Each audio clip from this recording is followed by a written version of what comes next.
On ITV, we have 4 party leaders who want your vote. Welcome to the ITV election interviews.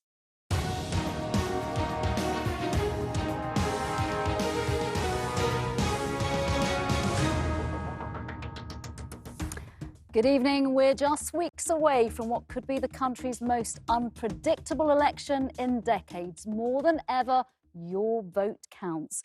In the next hour, the leaders of the Lib Dems, the SNP, the Brexit Party and the Greens will be live talking policy and giving their pitch for power. First up, Jo Swinson, fighting her first election as Lib Dem leader. Live from Edinburgh, the SNP's leader, Nicola Sturgeon, and First Minister of Scotland. Waiting in the wings, Nigel Farage leading the Brexit Party into their first general election. And we'll be speaking to the co-leader of the Green Party, Sian Berry. We'll hear their vision of the country's future and get their response to tonight's debate between Boris Johnson and Jeremy Corbyn. Before we speak to Jo Swinson, here's a flavour of the Liberal Democrat campaign so far. I stand before you today, not just as the leader of the Liberal Democrats, but as a candidate for Prime Minister. Jo Swinson has been the Liberal Democrat leader for a matter of months, but she's been clear about her party's position on Brexit from the beginning. She wants to cancel it. The Lib Dems say they're the only party of Remain, and they're working with Plaid Cymru and the Green Party to maximise the chances of the UK staying in the EU. But they say they won't work with either Jeremy Corbyn or Boris Johnson if either need Lib Dem support to form a government. Away from Brexit, the party is making promises on childcare, mental health and the environment. With 20 MPs in the last parliament, they're hoping their position on Brexit will lead to many more. Jo Swinson, welcome. What can you promise people who vote for the Lib Dems next month?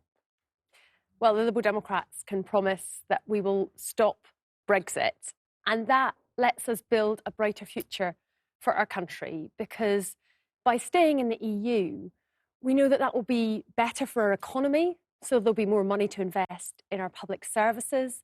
We know it'll be better for our environment. We know it'll be better for people's jobs. And that will let us get on with the important job of improving people's lives.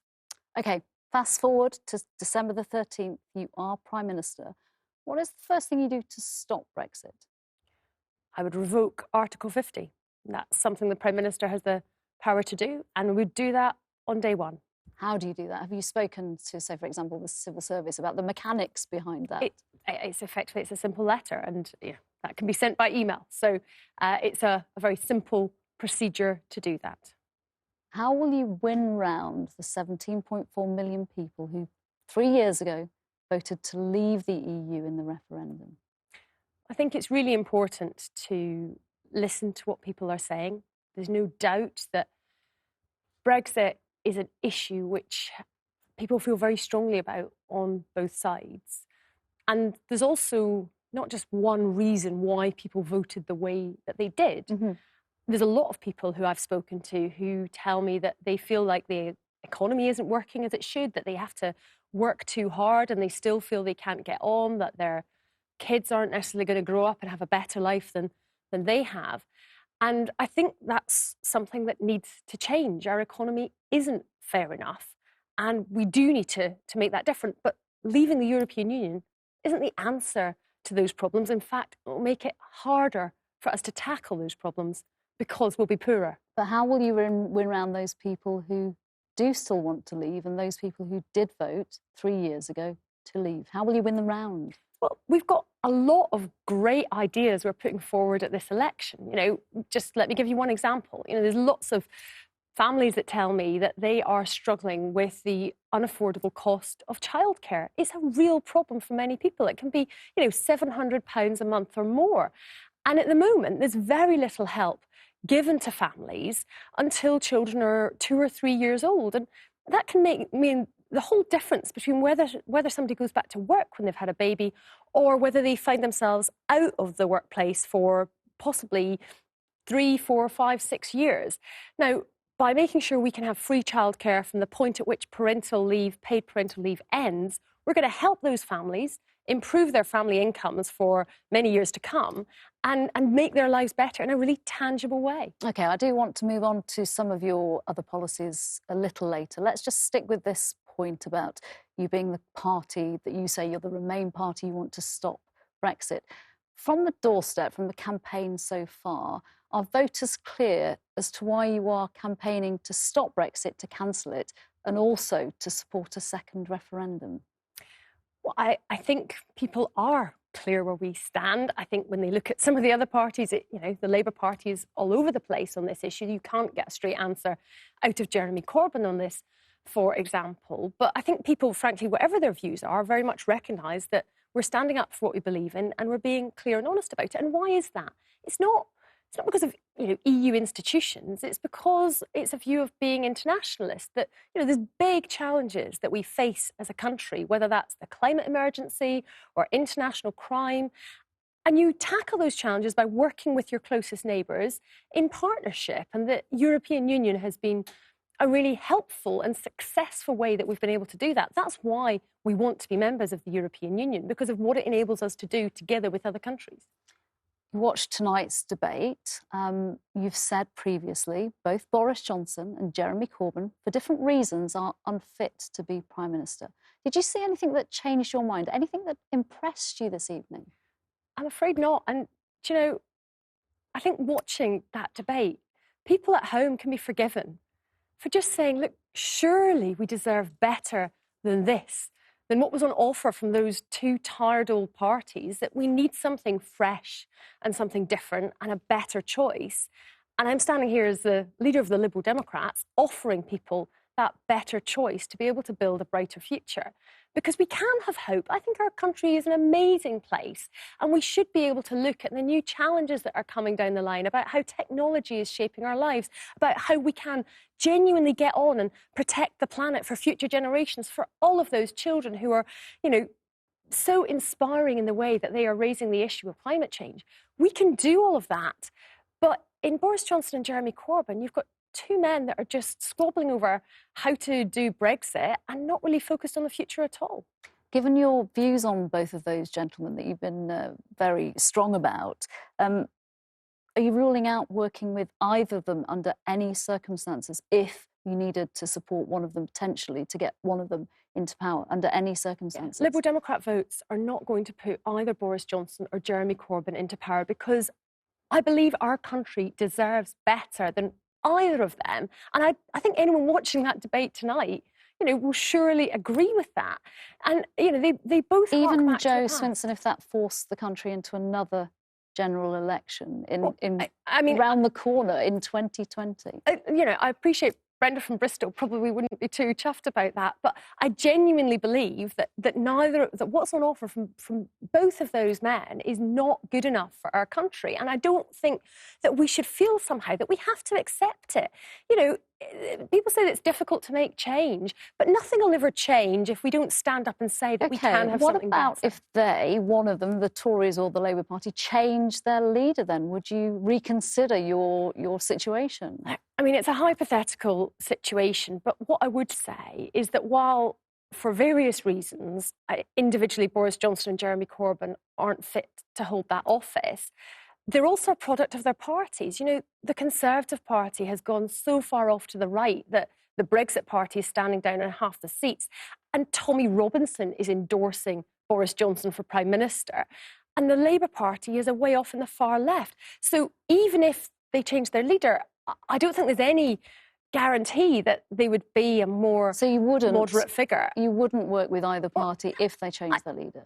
I mean, we don't know the hypotheticals, right? But all I'm saying is that those parties are not in a space which is where I think most people in Britain are, which is, open and inclusive and generous and liberal with a small L. And that's not where they are. It's a hypothetical that we could wake up to, though, on December the 13th if either men don't get a majority, but they are the largest party. So I think viewers, especially viewers who might be watching who haven't yet decided who to vote for, might want to know what you might do next, what your terms and conditions are for working with either of them in any circumstances. I think what I would encourage people to do is to look at our record, our track record in the last Parliament, you know, we have been very cooperative. You know, I've worked with people across different parties on the campaign for a people's vote, which we haven't quite secured. And you worked in a coalition under the Lib Dems with the Tories, so they want to know, would you do it again? And in the Scottish Parliament, we worked in government with the Labour Party, but those were very different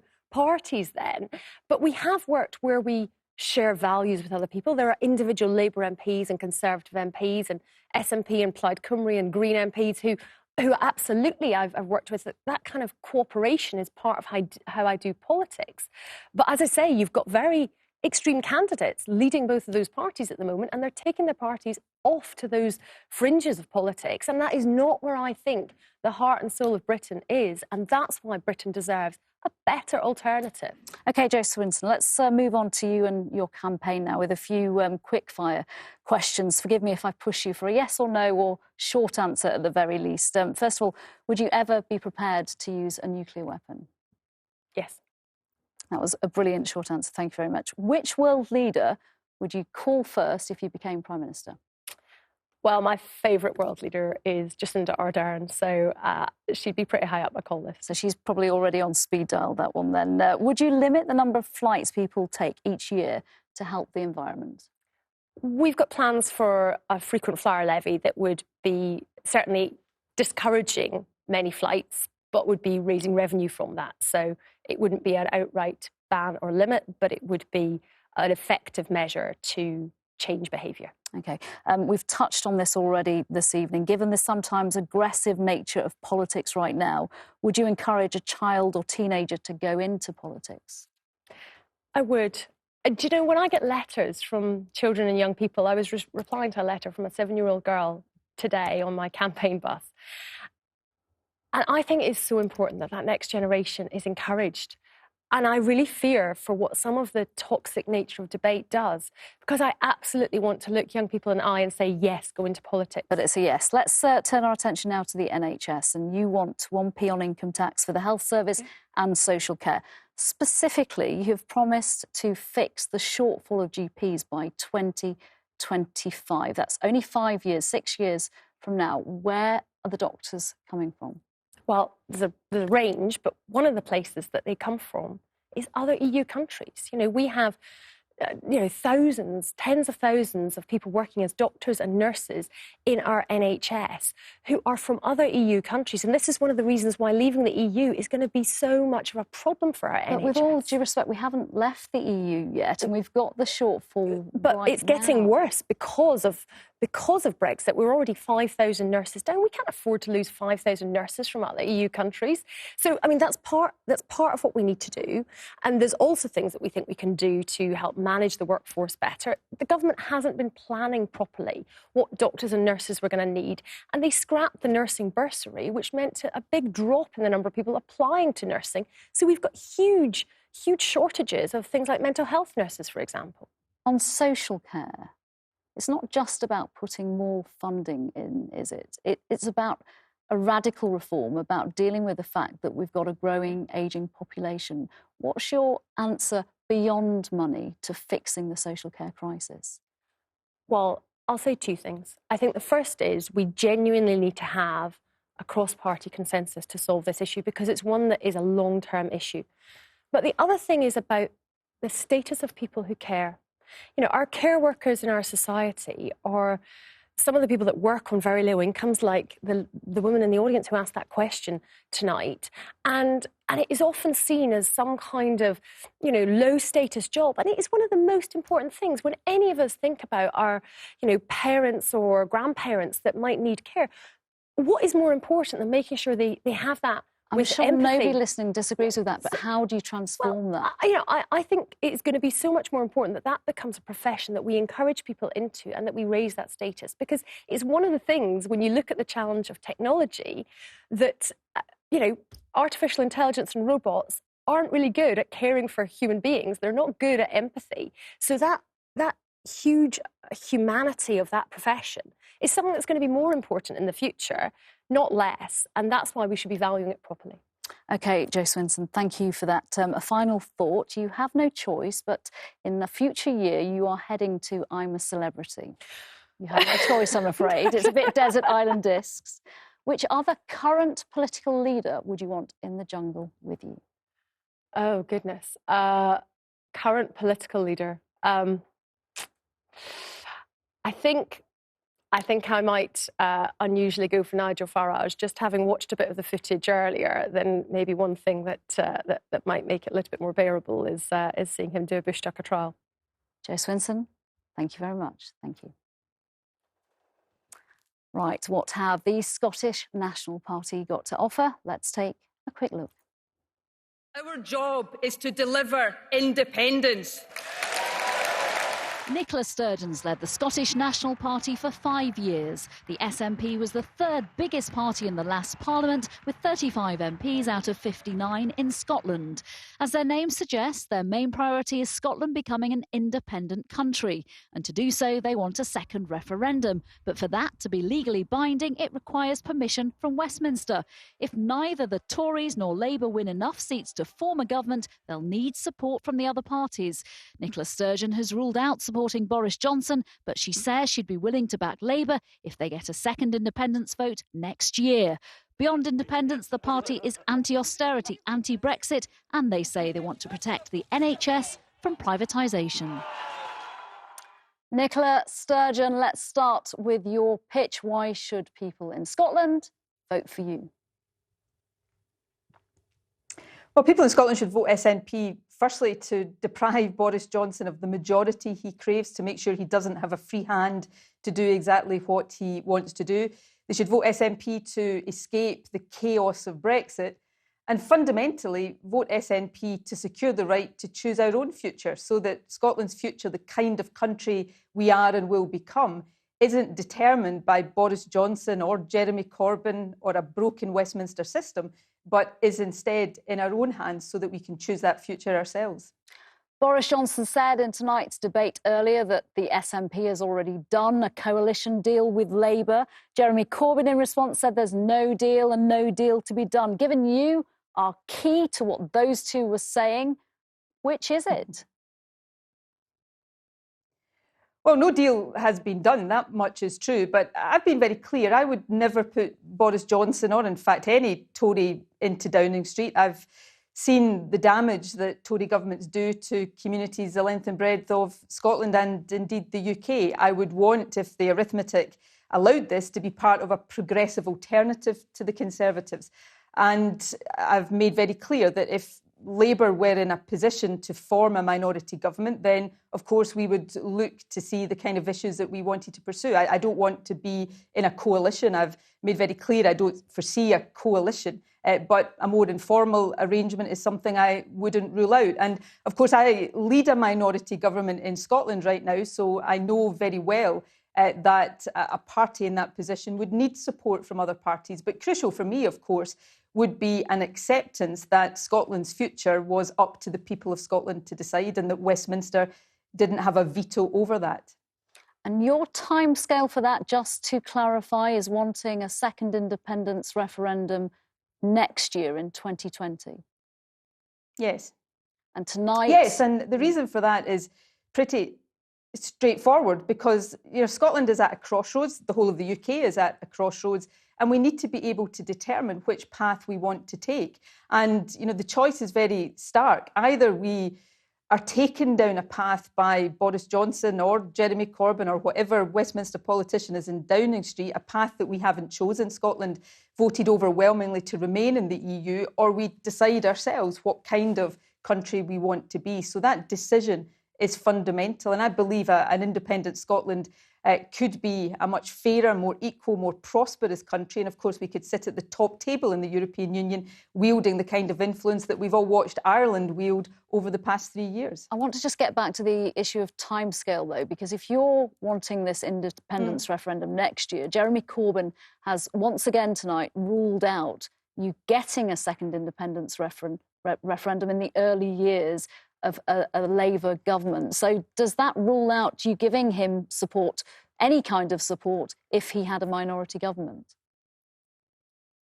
Well, let me deal with that head on. But firstly, I think I have to say that Jeremy Corbyn's position on this does change almost every day. It's almost impossible to keep up with it. But there is an issue of principle at stake here that I would expect any Westminster leader looking to the SNP for support to accept. And that principle is this, that of course there's a difference of opinion in Scotland about whether or not we should be independent, but it is up to the people of Scotland to decide that question. It's up to the people of Scotland through its elected Scottish Parliament to decide if there is another independence referendum and also what timescale that should happen on. It's not for Westminster to dictate that. So it's that issue of principle that is crucial. Of course, I would want to see a Labour government do other things as well, bring about a definitive end to austerity, an end to welfare cuts, look to take a very different approach than the Tories to migration, to absolutely protect our NHS from trade deals and privatisation. So I drive a hard bargain, and first and foremost, I would want to make sure that Scotland's voice and Scotland's interests were heard and protected in a way that they simply haven't been at Westminster over these past few years. All right, Nicola Sturgeon, what happens if Labour does come into power on December the 13th and they do indeed get a second new deal with the EU? The country goes to a second referendum on the EU, Remain wins. Scotland remains in the EU. Does that cancel your rationale, your reasoning, your material change for wanting a second independence referendum for Scotland? No, it doesn't. And the proposition that I'm putting to people in Scotland in this election is this. We have seen over the past 3 years, and Brexit is simply the illustration of this, that right now our future is not in our own hands. And Westminster governments can decide to impose a direction of travel and upon us and policies that we don't want upon us. And therefore, that really illustrates the importance of Scotland deciding for ourselves what kind of country we want to be. And, you know, that question of are we going to continue to, you know, have Westminster elections where we cross our fingers and hope for, you know, the devil rather than the deep blue sea?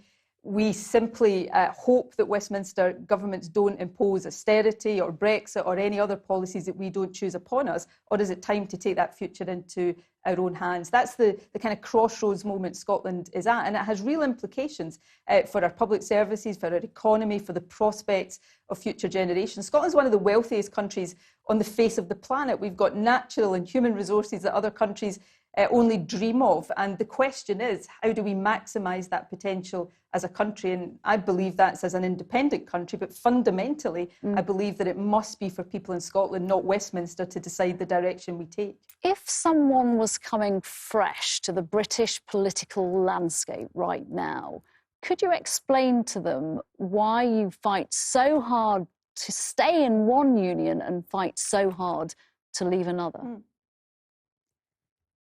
Well, you know, on the face of it, that's a good question, but I don't think you have to stop and think for too long to realise how absurd a question it is. If you went to France or Germany or Spain or Portugal and suggested to them that their membership of the European Union meant that they weren't independent countries, they would probably look at you rather askance. All of these countries are independent, but they cooperate and collaborate, pool sovereignty where it makes sense in the European Union. The position of Scotland in the Westminster system right now is very different to member states within the European Union. Ireland's been the perfect example of that. During the whole Brexit saga, Ireland's had support and solidarity from its European partners. Scotland's been treated with utter contempt by the Westminster Parliament. Our views have been ignored. So Ireland's demonstrated the power and influence that small countries can have within the European Union, and an independent Scotland would be there as an independent, equal member. Of course, we'd always be working with and cooperating with our friends across the British Isles, but we'd also be there at the top tables in Europe, participating in the single market, the world's biggest single market, 8 times the size of the UK. That's what I think is the best of both worlds for Scotland. All right, let's move on to your quick-fire questions, Nicola Sturgeon, if I may. First of all, would President Trump be welcome in an independent Scotland? Well, I can't stop him coming to Scotland. I'm no fan of President Trump. As First Minister, I have said that I would, of course, not refuse to meet with him, but I'd be pretty clear with him about the many things I disagree with him on, as I'm sure he would be with me in return. Would you be OK with a hard border between Scotland and England? No, it's not my policy, it's not my objective, it's not my desire, it's not my policy that is that threatens borders. As we've seen, it's the policy of Brexit that threatens borders, which is why I will always argue for the UK to consider again the Brexit position and for the UK to remain within the single market and customs union. If I can push you for a short answer, a one-word answer on the next one, please. Aside from independence, what's your number one priority? Domestically, I've prioritised education, but I think in this election, climate change has to be the big priority for all politicians. I know that wasn't one word, but I tried to keep it short. Thank you for trying. Would Scotland replace the pound with the euro one day? No, I don't think it would. OK. What about if the UK did vote to leave and then you were in a situation where Scotland got its independence and then you rejoined the EU, you would be forced somewhere down the road to take the euro, wouldn't you? No, we wouldn't. And there are examples in the European Union today that prove that's not the case. Sweden, for example, joined the EU after the so-called requirements to join the euro were in place. It's not in the euro, has no intentions of going into the euro.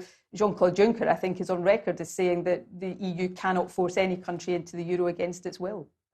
Scotland has the worst deficit in the EU right now. Would the rest of the UK be worse or better off if Scotland did gain independence?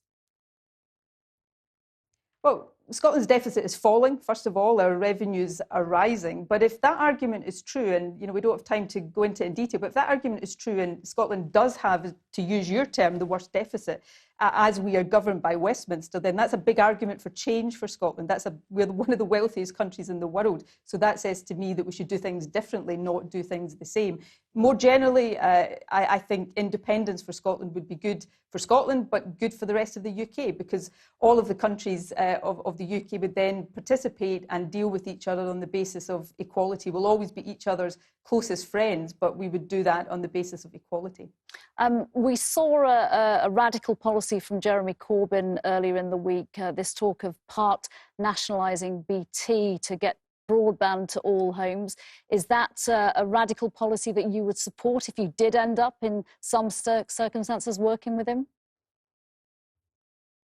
Well, I'd want to see the detail of it. In principle, I think it sounds interesting. But of course, in Scotland, where we have some responsibility for these matters already, we're already in the process of delivering superfast broadband to every domestic and commercial premise across the country. We're about to sign contracts to do that. So we're ahead of the game there, as we are in so many other things. Actually, if you look at Jeremy Corbyn's manifesto, from free prescriptions to free personal care, free tuition, these are things the SNP government in Scotland is already delivering, which is why you don't need to vote Labour in Scotland, because the SNP is already doing most of the things that they commit to.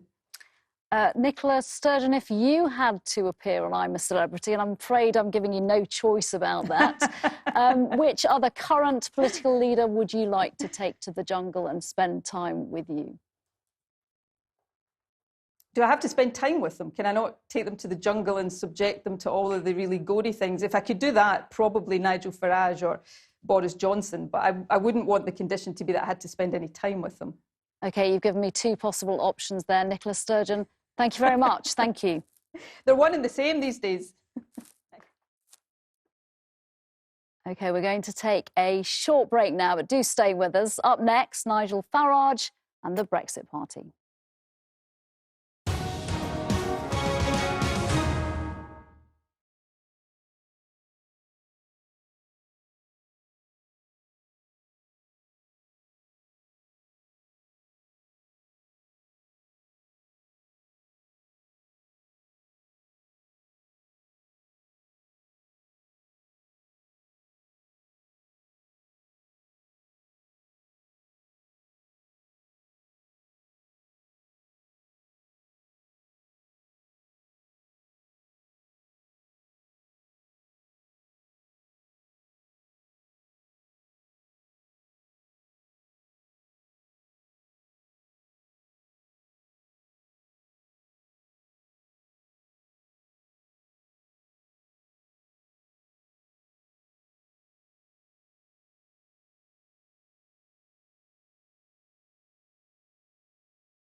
SNP, the Greens are coming up. But now it's time for Nigel Farage. Let's take a quick look at the Brexit Party. I will not rest until we get genuine Brexit for our country. Welcome to the stage, Nigel Farage. Once again, Nigel Farage has taken centre stage during this election campaign, this time leading Westminster's new kid on the block, the Brexit Party. Its main focus ensuring the UK leaves the EU. Mr Farage will lead his party into next month's election, but he will not personally stand to be an MP. The party indicated they'd stand in some 600 seats, but in an election U-turn last week, the Brexit Party said it wouldn't stand against the Tories in 317 Conservative-held seats. Instead, it's focusing its fight on winning seats in areas where Labour supporters voted to leave the EU. Nigel Farage, welcome. What do people get if they vote for the Brexit Party on December the 12th? They get people who've come into politics not for careers, but done it because we actually want to get this referendum result delivered so that we're free of the European Union. And what they get is the one party that actually wants to change our political system. We think politics is broken, rotten, corrupt, not serving the people anymore. So we want real change the voting system, to stop postal voting fraud, to get rid of the House of Lords and replace it with an upper chamber. We want to bring politics and democracy into the 21st century. Was there anything you heard in the debate tonight between Boris Johnson and Jeremy Corbyn that made you regret your decision to pull those candidates from all those Tory-held seats, 317 Well, look, it was a big seats? decision. It was a big decision, and let's be frank about it, not everybody in the Brexit Party loved me doing it. I did it for two reasons. Firstly, because Boris Johnson changed direction and said he's going to go for a trade deal, along the Canada lines, not based on political alignment with the European Union. That was a big shift. I did it secondly because I could see that in the south of England, the southwest of England, where the Brexit Party takes predominantly Conservative votes, that it would have led to a lot of Liberal Democrats perhaps winning those seats, and that might have taken us nearer to having a second referendum. And it was a moment where I thought, well, what I've got to do actually here, I've got to put country before party. That's why I made that decision. And so we now focus our efforts on MPs who are Remainers, MPs who either want to cancel Brexit or force us to vote in a second referendum. So I think it was the right thing to do, but not easy. So you didn't do it because President Trump said it would be a really good idea to do it? No, I didn't do it for that reason. Absolutely not. I mean, there's no secret that President Trump is a Brexiteer. He is a friend of mine. He's been saying for months he thought Boris Johnson and I should work together. And actually, I've been trying to put together a Leave alliance, to say to the Conservatives and others, this issue is bigger than any political party. But unfortunately, it's not something the Conservatives wanted to do. I think if we had, we'd have got some senior Labour figures involved as well. And the alliance would have romped the election, but that didn't happen. Have you spoken to President Trump since you made that announcement, that decision last week? No, I haven't, actually. I last spoke to President Trump when he phoned in to LBC and I spoke to him. I have not spoken to him since. He is not behind this decision. Would you wake up on December the 13th, blame yourself if your decision not to also remove candidates in Labour Leave areas leads ultimately to the UK staying in the EU? Would you blame yourself? There's only one party that's put Brexit at risk, a party that says it believes in Brexit, that's put it at risk. That's the Conservative Party, by refusing to make any concessions at all. There are about 140 seats in this country that the Conservatives have never won and will never win. In the European elections a few months ago, this brand new party, the Brexit Party, topped the poll in every one of those seats. Now, in many of those, we will be the challenger to the incumbent Labour MP. Leave seats with Remain MPs facing the prospect, if they won the election, of a second referendum. And if the Conservatives cared about us becoming independent, free of the European Union, if it really mattered to them, they actually would have stood aside in some of those seats and let us be the challenger. They've put this at risk, not me. So you wouldn't at all blame yourself? You don't think you missed a trick there, and you wouldn't think, why did I make that decision? If the Brexit Party didn't exist, if there wasn't an electoral threat from the Brexit Party, I'm quite certain no meaningful Brexit of any kind would happen.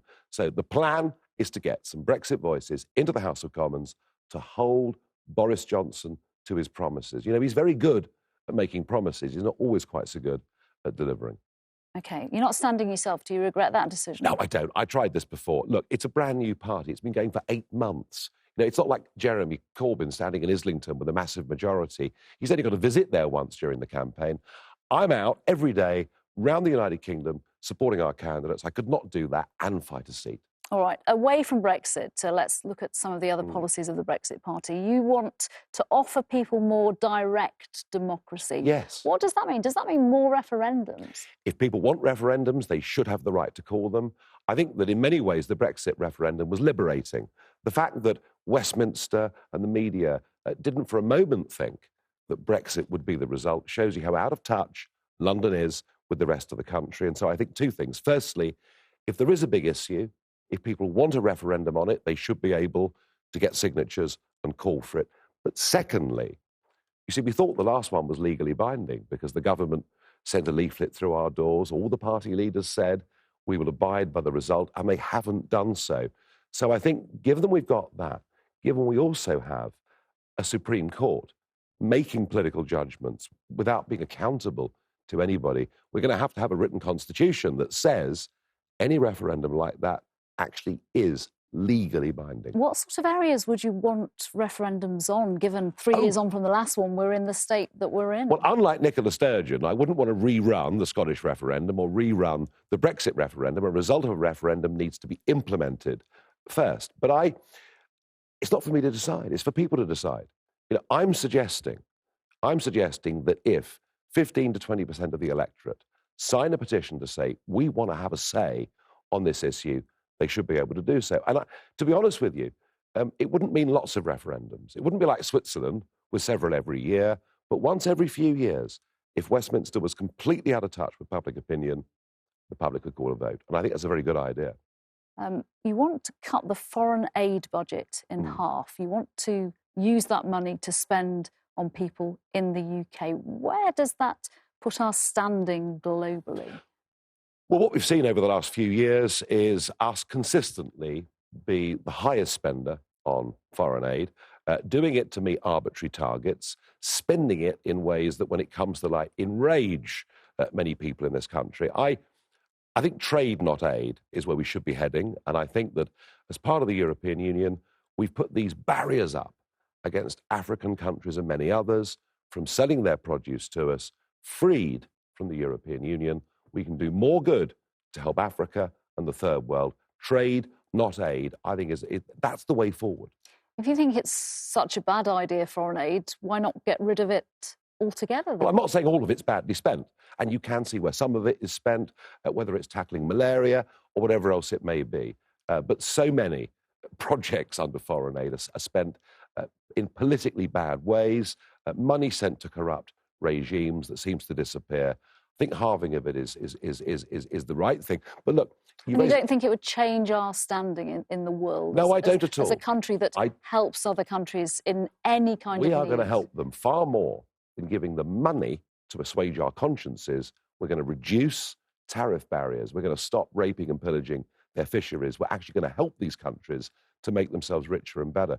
But you raise an interesting point, because in this campaign, we hear, 100 billion here, 200 billion there, vast amounts of money being promised by both the Labour and Conservative parties. And what we're saying is, look, we can, by halving the foreign aid budget, by not giving a penny more to the European Union, by getting rid of the HS2 project, which benefits very few people, we can actually show you £200 billion of money we can raise in the next 5 years. I want to move on to your quickfire questions, if I may. You've mentioned you want to abolish the House of Lords. Does that mean you would never sit in it? Do you know what? I've been bribed with becoming a peer and going quietly and being a good little boy. Allegations of bribery, I should No, allegations. I've been offered this many times. I don't want to sit in the House of Lords. It doesn't work in the 21st century. Let's have no more political patronage. What do you personally do to help the environment? I have been for a few months now discussing an idea, and I'm very pleased to see that the other party leaders are now talking about it. When it comes to carbon dioxide, all we're talking about is cutting emissions. We're not talking about how it can be consumed. Sorry, what do you I want us to lead. personally, no, this isn't a party policy. Look, what do you, Nigel Farage, do to help the environment? I drive all over the country. I catch a lot of aeroplane flights every year. I am not a leading example, but I do think what the United Kingdom should do is go to the United Nations and let's start a global initiative. Let's start planting trees on a massive scale. Can't give me one thing that you do personally to help the environment. Well, how can I? I catch aeroplanes, I drive cars. Okay, we'll move on.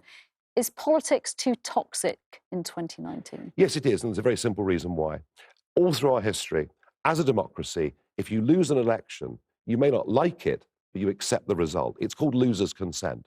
And for the first time in our history, the result of the referendum in 2016 has seen senior figures in British public life refusing to accept the result, insulting and abusing those who dared to vote for Brexit, and that's led to this. Of course, there's insults on both sides since the referendum. Will we leave the EU in 2020? We're leaving the EU. I think we will leave in 2020, but what I want to do is not just to leave Brexit in name only.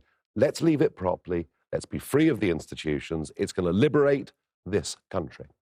Is there a future for the Brexit Party after Brexit? I think we're witnessing something historic. I think the Labour Party is beginning to cease to connect with working people all around this country. And I think the need for a radical political party that wants genuine reform and change, I think there's a big gap in the political market for it, yes. But if Brexit happens, is there a need for the Brexit Party? We'll have to rebrand it, won't we?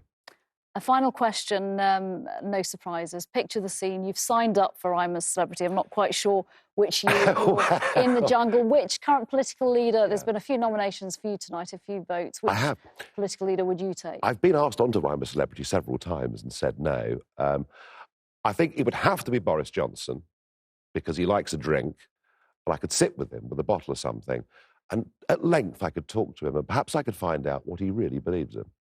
Nigel Farage, thank you for joining me. Thank you. Next, the Greens and their co-leader, Sian Berry. Let's find out a little bit more about their campaign.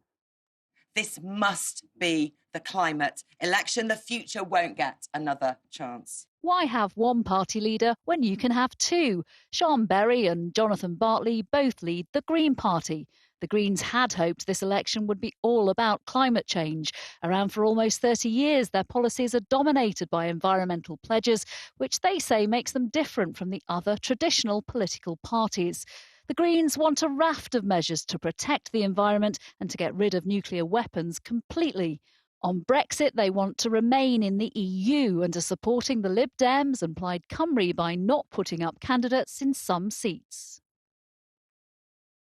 Sian Berry, welcome. What can the Green Party offer voters in next month's election? Well, it's quite clear from what we just heard that the choice in this election is between a Trump-inspired, Farage-enabled Tory Brexit and a group of parties who actually want to improve the lives of people in this country now. The Green Party has been a very strong voice for Remain, for more cooperation in politics. We've been leading the way with grown-up politics in this election, and we've been leading the way on being against austerity and being for the climate action that we need. We've been putting together some very big ideas and leading the agenda in this election so far, and I think people are really starting to take notice. We've had some of our most successful elections this year in the local elections in May and again in May in the EU elections too. We more than doubled our representation both times. We're ready to put more Green MPs into Parliament to be that strong voice for all the things that we stand for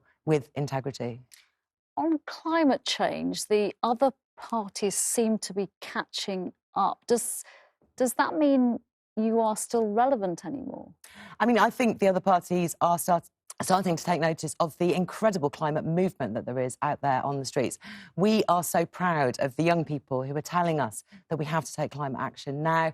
And we're also ashamed that we haven't taken action sooner. Those young people, we can't say to them, you will grow up and you can take over and solve this problem. This problem has to be solved in the next few years. That's what the climate scientists are telling us. So this next Parliament is absolutely crucial. That's why we launched our manifesto today with 10 bills that the Green Party MPs will bring to the next Parliament. We'll be using whatever voice people give us to make that case, because it's so very important. And none of the other parties are quite there yet. You've seen the spending plans of the other parties. They're not putting forward the level of investment we need, the Green New Deal that the Green Party is putting forward. So we're not going to get there if we don't put more Greens into Parliament to hold those parties to account. We'll get onto that in a minute. From what you heard on tonight's debate, who do you trust more on the environment, Boris Johnson or Jeremy Corbyn? Well, it's impossible to tell from that debate because the question about climate chaos was relegated to the quick fire section. I can't believe that neither of those two leaders brought up the most important issue that we face alongside Brexit. I think it's outrageous that everyone must have been at home crying out for Caroline Lucas or me or Jonathan Bartley to be there to hold them to account, to bring up this most important issue. The young people that are out on the streets literally begging us to do something about this must have been feeling so let down. Let's talk about what you are offering voters then. You want to spend $100 billion a year for a decade on climate change policies, on getting this country carbon neutral by 2030. That is just a decade away. Is that really enough time if we don't even mention the money yet and we focus on the timescale? Can you really realistically do it in 10 years' time? That is the time we have got. The scientists are very, very clear that by 2030 we have to become carbon neutral if we're not going to face a 50-50 chance of runaway climate chaos. I mean, in the Greens, we know these are not targets that we take lightly. We don't look at them and give up and say, well, we can't quite make it. We look at them and we say, look, yes, we're going to have to. Yes, we can. And this is how. And it is about action at all levels. Some of the other parties have looked at climate action from the top down.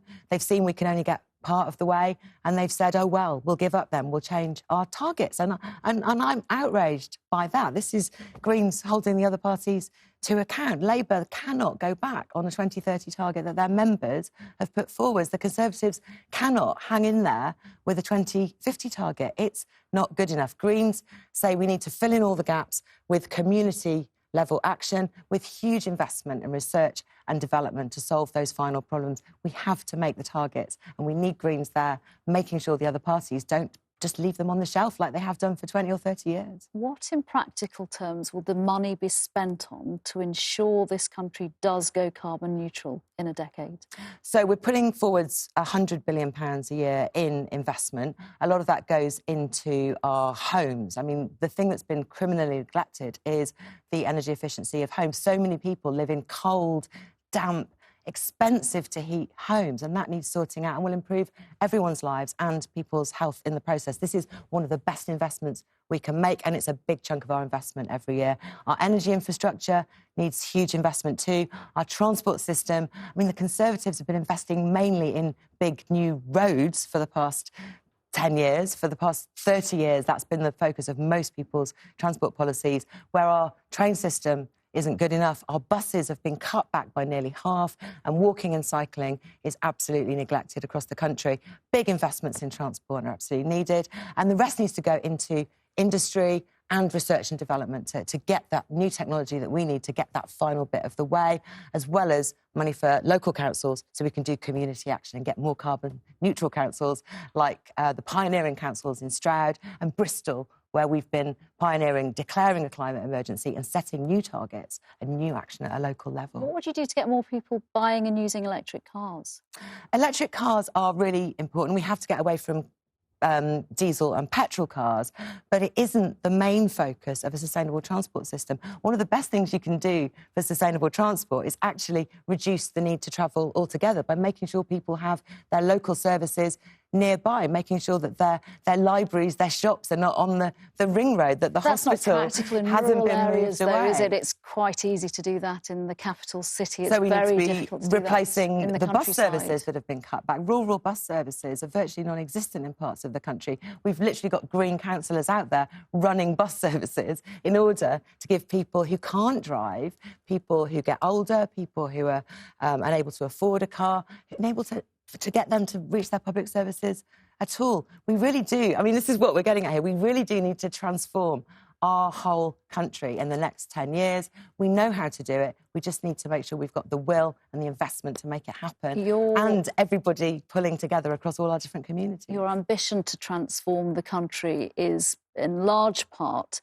based on borrowing a lot of money. The majority of that 100 billion comes through borrowing. And these are good investments that'll pay back over time, and actually within the 10 years we'll start to see healthier communities and saving money on bills and all those things. These are very good investments we should have made a long time ago. What if it doesn't work, though, and that level of borrowing harms the economy? Because then we'll have a lot less money to spend on fixing the climate change problems. We have borrowed an awful lot under the current government. The amount we propose in the Green Party manifesto to put our borrowing up by is about the same as what the Conservatives have done since 2010. And if you look around, what have we got to show for that? Very, very little. Within a couple of years, you'll start to see a real difference in the country if the green investments start to kick in. This is, I think people are willing to listen to us now because they've listened to the other parties and they've seen no results so far, and we're ready to take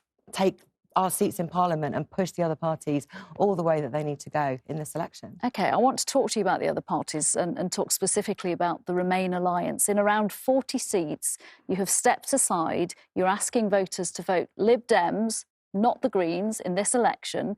Both parties want a second referendum. You both have a green fund, albeit at different levels of spending. Why wouldn't all your supporters in this election vote for the Lib Dems instead of the Greens?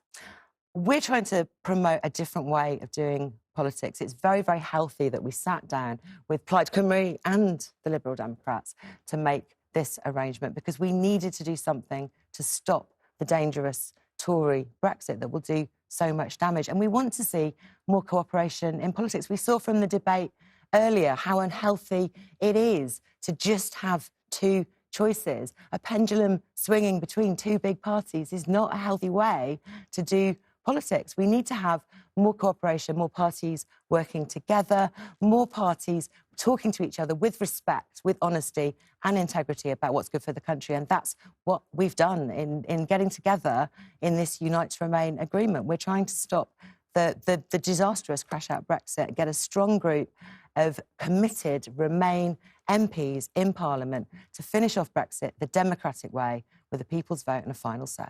In the last Parliament, you had just one Green MP, Caroline Lucas. You're not risking not getting more by asking people to vote Lib Dems in certain seats? In certain seats, the other parties have stepped aside for us as well. In key seats now, there are Greens who are the strong Remain choice in that seat. You can elect them to Parliament and you know they're going to do a good job for you.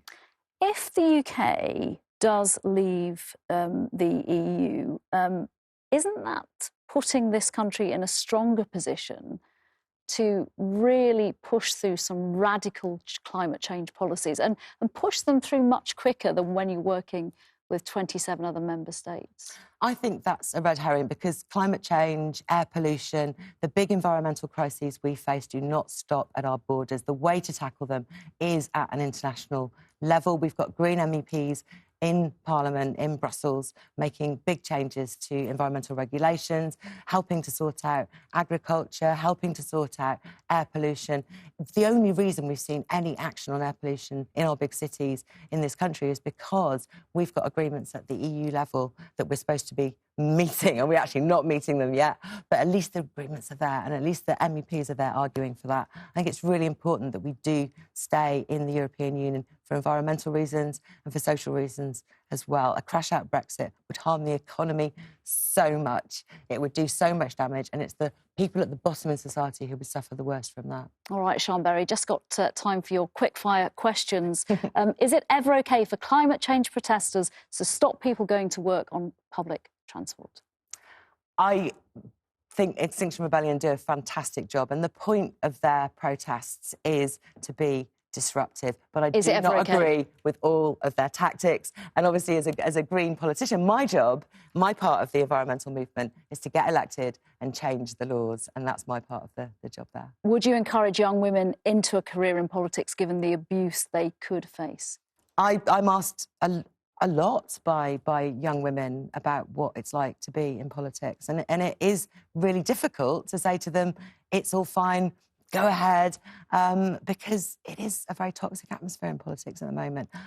It's getting worse as well, and I think that really worries me. But I think anyone who wants to stand up for their communities ought to get involved, and get involved in a party like the Greens where you'll get a lot of support. Aside from the climate change problems and the second referendum you want, what's your top priority? A one-word answer from you. I want to eliminate poverty. We need to bring in that universal basic income, raise the minimum wage to £12. That's the living wage that people deserve. At the moment, we've got a punitive welfare system designed to throw people into destitution, and that has to end. Poverty, and the question you know that I'm going to put to you, you're in the jungle. Which other current political leader would you want to be in there with you? Obviously, my co-leader, Jonathan Bartley. We're a strong team and we'd win, no problem. You had a bit of time to think about that, no doubt. It wasn't a hard question. Sian Berry, thank you very much. Thank you. Thank you. And there we have it. You've heard what the parties have to offer. It's over to you now to decide who gets your vote just before Christmas in the first December election in nearly 100 years. For reaction to and analysis of what you've heard from all the party leaders on ITV tonight, the news is coming up next. And for viewers in Wales, after the news, a chance to hear a full interview with Liz Saville-Roberts, the Westminster leader of Plaid Cymru. That's at 11:30 this evening. On December the 1st at 7 p.m, there'll be another election debate here on ITV. 7 political parties have been invited. Head online to get more on that, plus all the very latest from the election campaign so far. That's all at itv.com/news. For tonight, though, good night.